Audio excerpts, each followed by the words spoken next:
We're gonna give this about 10 seconds, then we'll start. Phew. All right, and here we go.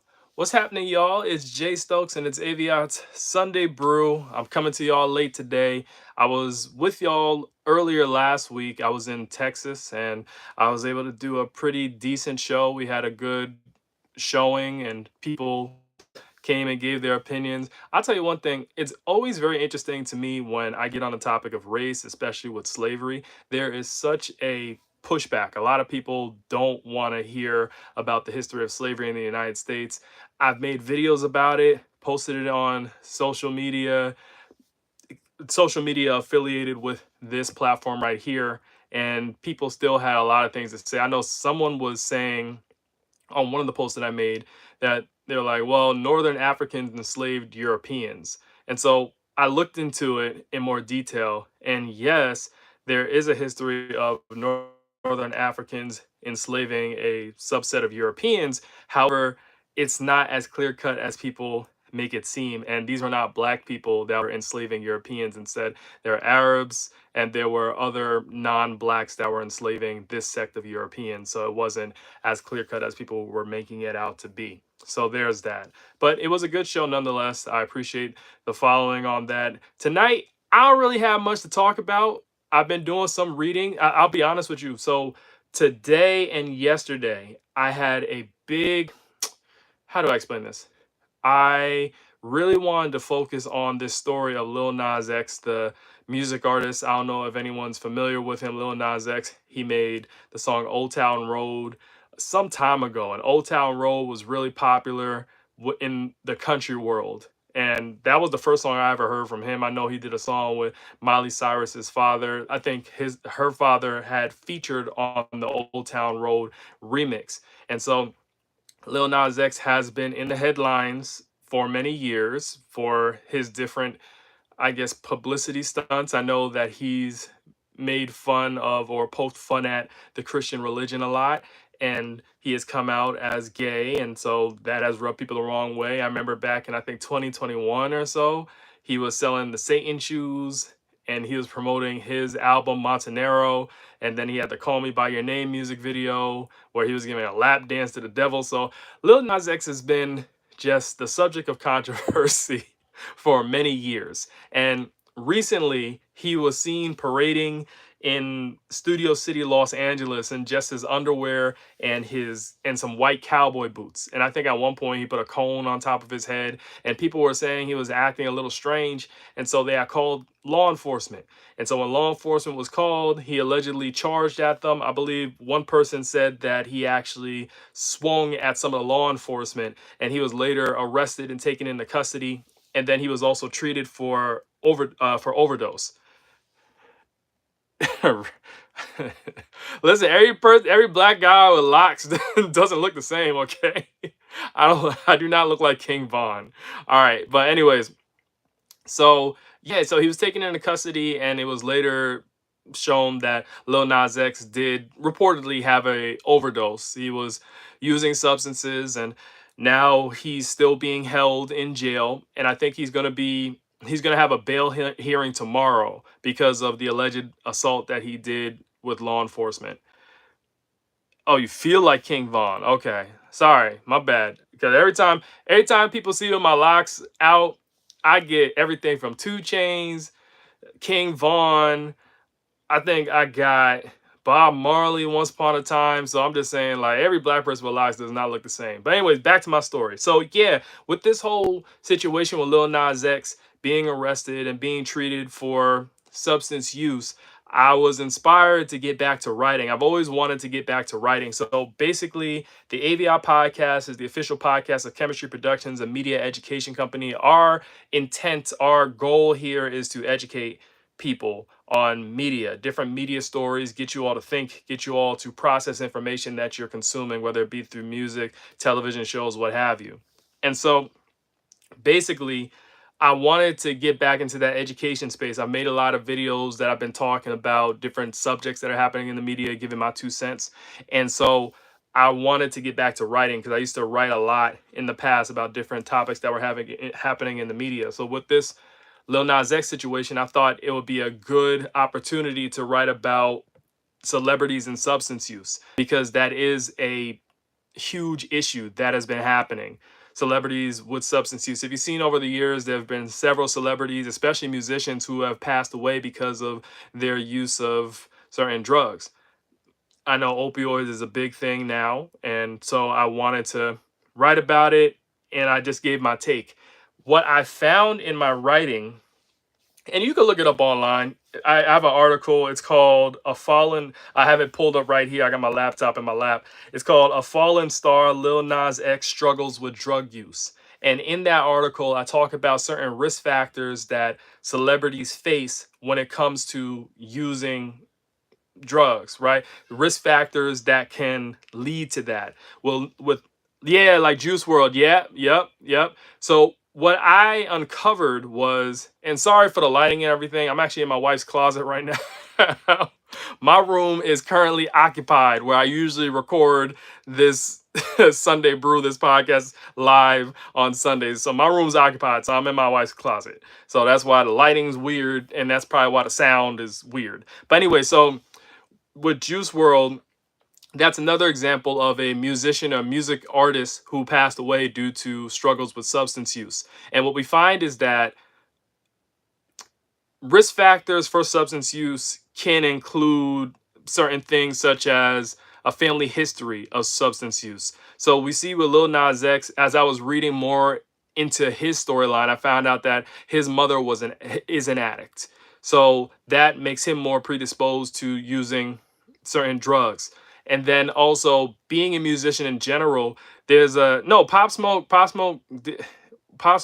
was a botched robbery. That's how Pop Smoke passed away.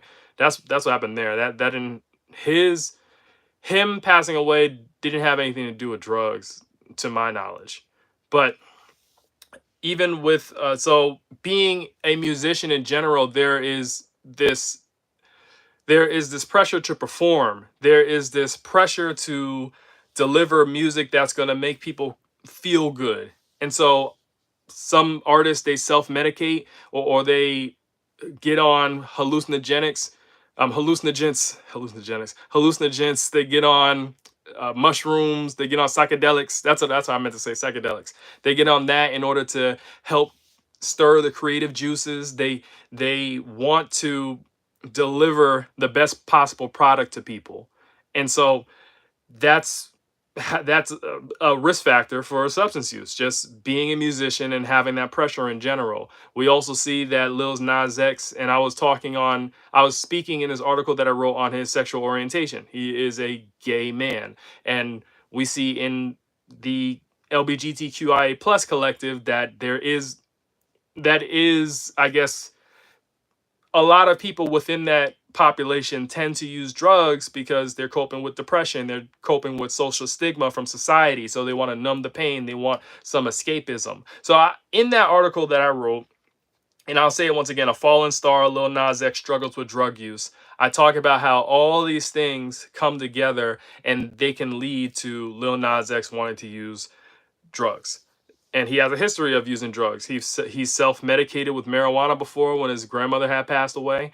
He also has used psychedelics before, psychedelic mushrooms, in order to spark his creativity so he could write more on music. So I really wish the best for him. It's sad that it came to him being in the street with just his underwear and cowboy boots on, but hopefully he gets the help that he needs. So speaking of getting the help that they need, I want to pivot into this other story. So I don't know if you all know, there's this individual by the name of Kilmar Abrego Garcia. So Mr. Garcia, he was detained and deported to, I believe, El Salvador back in the day.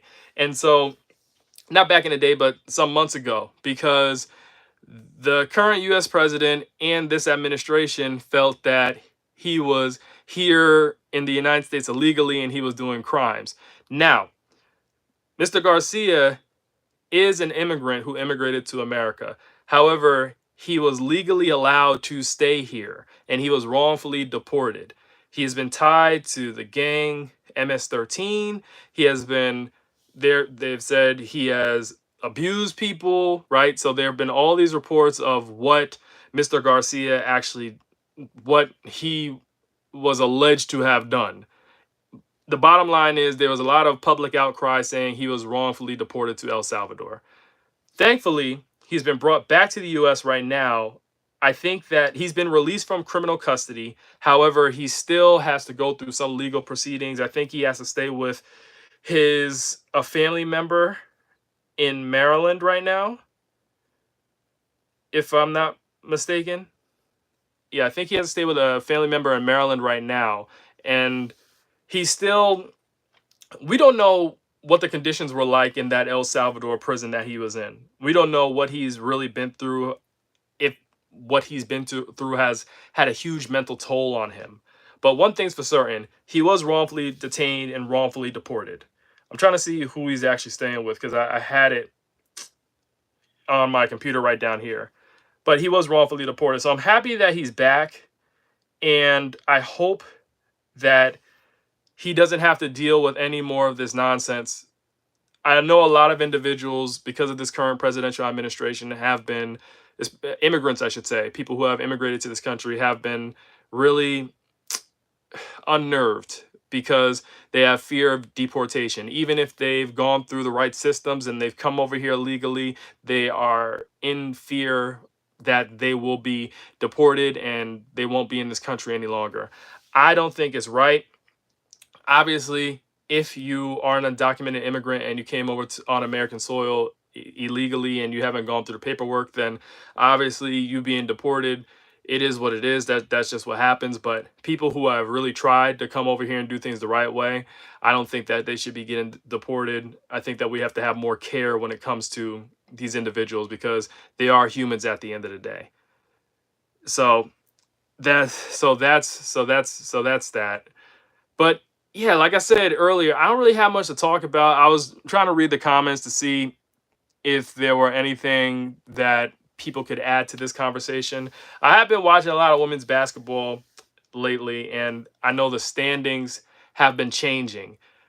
I'm going to make a video after I get off of this live right here talking about the current MVP race. So if you have watched the WNBA, these women are balling this year. They're balling this season. And I've been on record saying that, to me, the WNBA is more exciting than the NBA. The reason why is because I feel that these players, they don't even get paid their worth, yet they come out and they compete every night.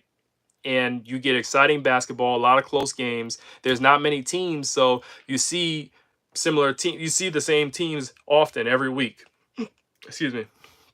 But the MVP race is between three people right now: Nafisa Collier, Asia Wilson, and Alyssa Thomas.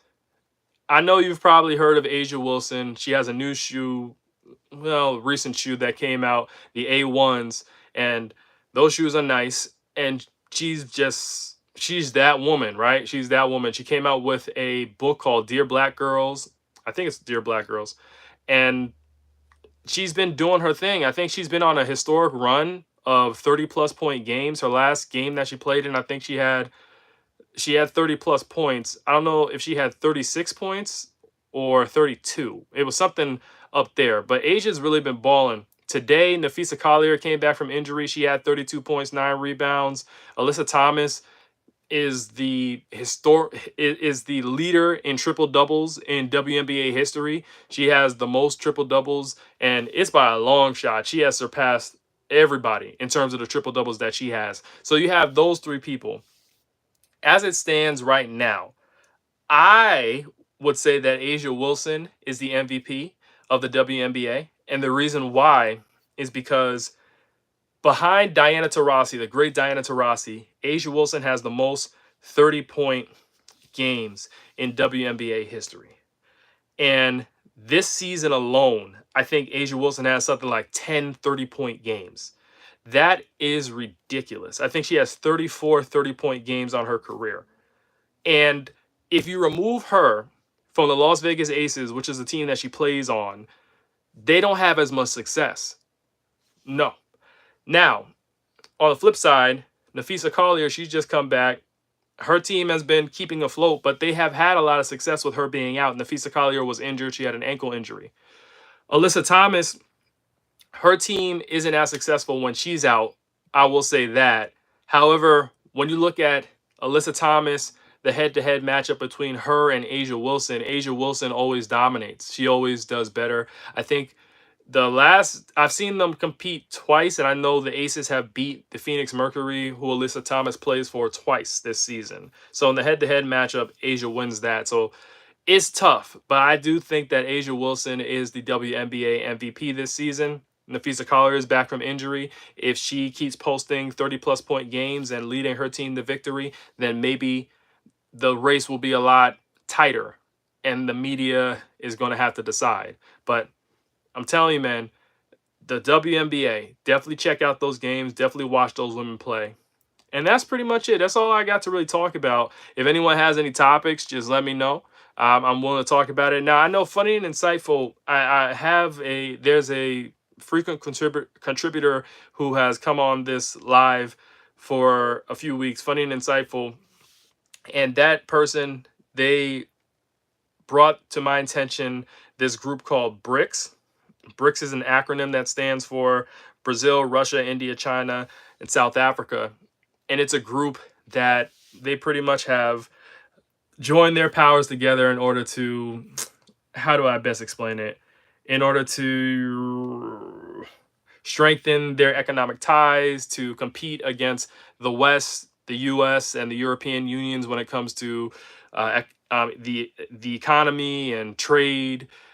However, I've been reading about BRICS for the longest, and I still don't have a full grasp of it. So I want to save my talk of that, and I'm probably going to make some videos on BRICS so that I can explain it in more detail. I think it is a group that is important that people should know about, and because Funny and Insightful brought it to my attention, I said, all right, well, I'm going to honor that, and I'm going to speak on it because Funny and Insightful, the contributor that's been on this live in the past, asked for me to do so. So I want to honor that. So that's pretty much it. Pretty short live. Let me see. What is brewing for me? Every live, we always end by what's brewing for us for the week. So what's brewing for me for the week is I'm going to try and write another article. I wrote that article on Lil Nas X. I'm very proud of it. And I'm going to try and write another article on this whole hood boy aesthetic, how there are women out there who talk about how they want to do with a little hood in them. So I went and actually read some studies about gang members in romantic relationships and people who are drug dealers in romantic relationships. And I wrote that, I read that so that I could just craft this piece around whether or not women should be going for hood guys and what are the benefits and possible consequences of going for hood guys. So I want to write a piece regarding that. I think that would be pretty good. So there's that. I also want to get back into my media lessons. So once upon a time, I used to do videos called media lessons where I would take a media topic and I would cover it in more detail. So I want to get back into that as well because I want to get into the teaching element. Yes, I'm making videos. Yes, I'm doing lives in which I'm talking to you all. We're sharing ideas, but I want to get back into this teaching element, teaching about concepts. I read this book on media that my brother-in-law and my sister-in-law got me, and it really opened my eyes to how we interpret media and what we're supposed to do with certain media messages that we get. At my core, I am a teacher, and so I want to make sure that I'm doing a better job at educating audiences out there as a in as well as building community. So there's that. So I'll be writing an article. Oh my goodness. I tell you, trying to record in the closet, especially when you got all these other external factors or something. Yeah, my phone fell over. But yeah, I'll be writing an article. I'll be working on my media lessons video, and I'll also be making other reels to post to social media. So that's what's brewing for me this coming week. I thank you all for watching this live. Hopefully next week I'll have a lot more to talk about, but I appreciate those of you who did comment, even the trolls. Y'all keep the engagement up, and I thank y'all for watching this. So I will see y'all next week. Have a great week, y'all.